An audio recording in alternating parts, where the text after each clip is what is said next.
রাধে রাধে রাধে বন্ধুরা, অমৃত কথা বাংলা চ্যানেলের নতুন পর্বে আপনাদের সকলকে স্বাগত জানাচ্ছি। দেবাদিদেব মহাদেবের অশেষ কৃপা পেতে অবশ্যই কমেন্ট বক্সে লিখুন ওম নমঃ শিবায়। এই পর্বের বিষয় হলো বাংলা বছরের শেষ মাস হলো চৈত্র মাস, আর চৈত্র মাসের শেষের দিনটিকে চৈত্র সংক্রান্তি হিসাবে আমরা বাঙালিরা পালন করে থাকি। 2025 সালে চৈত্র সংক্রান্তি কবে, চড়ক পুজো কবে অনুষ্ঠিত হবে, চৈত্র সংক্রান্তি পালনের নিয়ম, সংক্রান্তির দিন কি কি কাজ করব, কি কি কাজ করব না, বাংলা নতুন বছরে নিজেকে সুস্থ রাখতে কি কি খাওয়া যাবে আর কি কি খাওয়া যাবে না, সবটাই জানবো এই ভিডিও থেকে। ভিডিওতে যাবার আগে অমৃত কথা বাংলা চ্যানেলটিকে অতি অবশ্যই সাবস্ক্রাইব করুন, লাইক করুন, কমেন্ট করুন, শেয়ার করুন, আধার্মিক হয়ে নোটিফিকেশন ঘন্টাটি বাজিয়ে দেবেন। বাঙালি 12 মাসে 13 পার্বণ, তার মধ্যে গুরুত্বপূর্ণ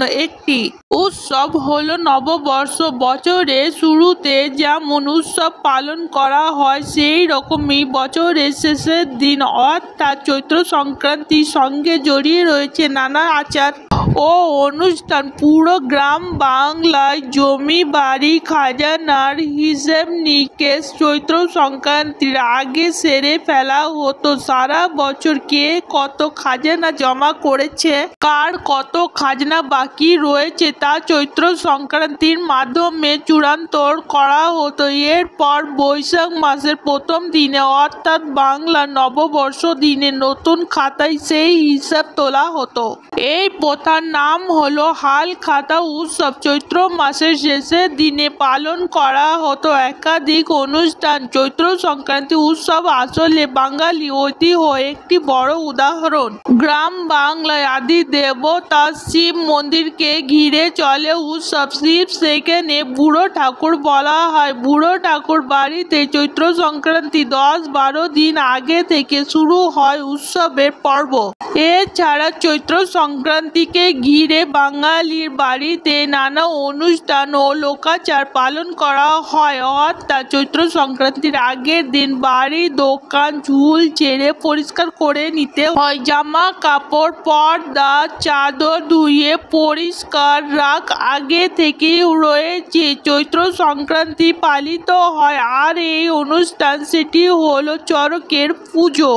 তবে চড়কের পুজো রয়েছে আরও বিভিন্ন নামে। পশ্চিম বাংলায় বিভিন্ন জেলায় এক এক নামে এই পুজো আচার পালন করা হয়, যেমন গম্ভীরা পুজো, শিবের গাজন, নীল পুজো ইত্যাদি বিভিন্ন নামে চড়ক পুজো করা হয়ে থাকে। চৈত্র সেল বাঙালির শিরায় শিরায় রয়েছে। নববর্ষ নতুন জামা কাপড় পরার রীতি রয়েছে, তাই গোটা চৈত্র মাস জুড়ে চলে কেনাকাটার পর্ব, আর সেই জন্য বিভিন্ন দোকানে থাকে বিশেষ ছাড়। তাই চৈত্র মাসের জামা কাপড় কেনা খুবই শুভ বলে মনে করা হয়। যুগ যুগ ধরে চৈত্র সংক্রান্তির এই বিশেষ দিনে বেশিরভাগ বাঙালি বাড়িতে নিরামিষ খাবার রয়েছে। সেই সঙ্গে অনেক বাঙালি বাড়িতে চৈত্র সংক্রান্তির দিন পাচন খাওয়ার নিয়ম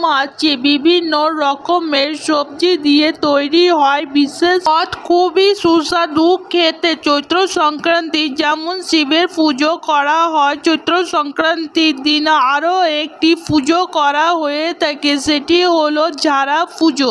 অর্থাৎ চৈত্র মাসের ব্যাপী তুলসী গাছের জল দান। তুলসী গাছের জল দানও শুরু হয়ে থাকে চৈত্র সংক্রান্তির এই বিশেষ দিন থেকে। চৈত্র সংক্রান্তির এই বিশেষ দিনে কি কি কাজ করবেন, কি কি কাজ করবেন না, চৈত্র সংক্রান্তির এই বিশেষ দিনে ভোর ভোর শয্যা ত্যাগ করুন, ঘর বাড়ি খুব ভালো করে পরিষ্কার করে ফেলুন এবং গঙ্গায় গিয়ে বা যে কোনো পবিত্র নদীতে গিয়ে স্নান করার চেষ্টা করুন। স্নান সম্পূর্ণ করে শুদ্ধ বস্ত্র পরে ভগবান শিবের পুজো অবশ্যই করবেন। চৈত্র সংক্রান্তির দিন বিশেষভাবে ঝাড়া পূজা পালন পালন করা হয়, অর্থাৎ বৈশাখ মাস ব্যাপী তুলসী গাছে জল দানের প্রথা চৈত্র সংক্রান্তির দিন শুরু হয়।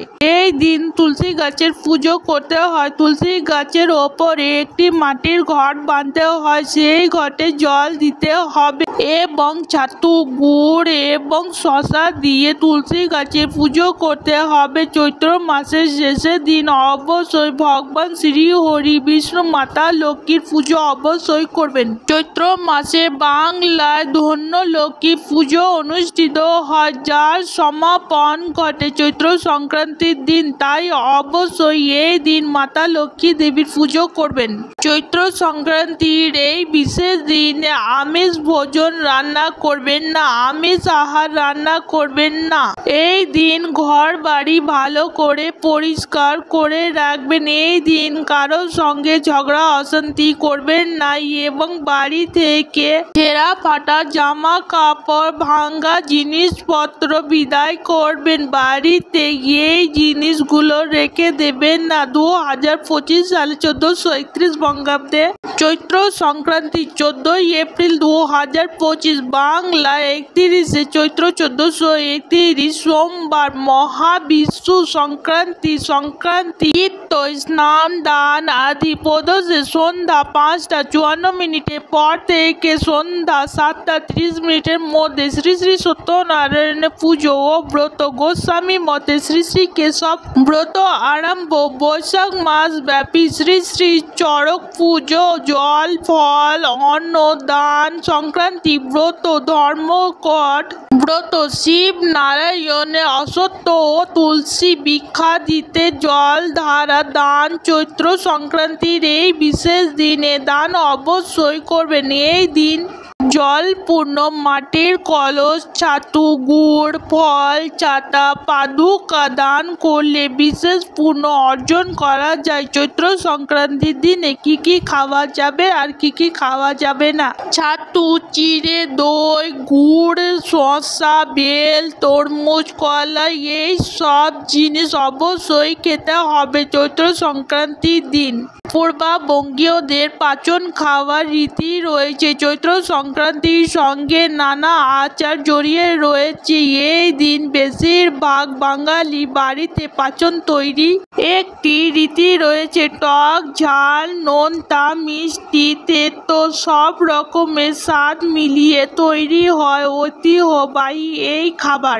পাচন খাবার রীতির পেছনে ব্যাখ্যাও খুবই সুন্দর। সব রকমের দুঃখ, দুর্দশা, রাগ, অভিমানকে পেছনে ফেলে নতুন বছরকে যেমন বরণ করে নেওয়া হয়, ঠিক তেমনি জীবনে চলার পথে মিষ্টি, টক, ঝাল, নোনতা, তেতো সব রকমের অভিজ্ঞতাকে গ্রহণ করে নেওয়ার রূপকই হলো পাচন। চৈত্র সংক্রান্তিতে আর কি কি খেতে হয়? চৈত্র সংক্রান্তির দিন তিতো অবশ্যই খেতে হয়, তাহলে সারা বছর সুস্থ থাকা সম্ভব। নিম পাতা ও চাল ভেজে একসঙ্গে খাওয়ার রীতি ছিল। চৈত্র সংক্রান্তিতে সজনে চচ্চড়ি। চৈত্র সংক্রান্তিতে অনেক বাড়িতে সজনে চচ্চড়ি রান্না হয়।